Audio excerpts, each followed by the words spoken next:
মামুন ভাই, গরুর মাংস প্রত্যেকটি রেস্তোরাঁতে গরুর মাংস রাখার ফতোয়া কারা জারি করছে? আপনারা প্রতিবাদ করেছেন এর বিরুদ্ধে? জেলে পাঠিয়েছেন যারা এটা চিৎকার করে বলছে গোশত রাখতে হবে? কেন রাখবো? শুনেন, আমার বাংলাদেশ, আমরা 95% মুসলমানের দেশ।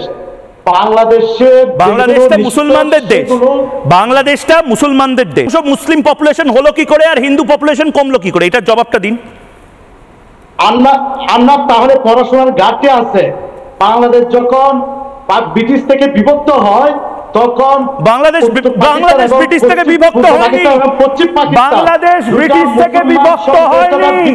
বাংলাদেশ আসলে ছোট্ট সন্তানের মতন ভারত থেকে বিভক্ত হয়েছে। অর্থাৎ বাবার বাড়িতে থাকবে না বলেছিল বাংলাদেশ।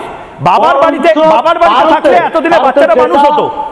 বাবার বাড়ির জায়গায় চাচার বাড়িতে বাংলাদেশ মানুষ হয়েছে বলে এরকম এরকম এরকম অকাল কুষ্মাণ্ড মাকাল ফল তৈরি হচ্ছে একটা করে। ভারতের বাড়িতে বা বাবার বাড়িতে যদি মানুষ হতো তাহলে বাংলাদেশ ভালো থাকতো।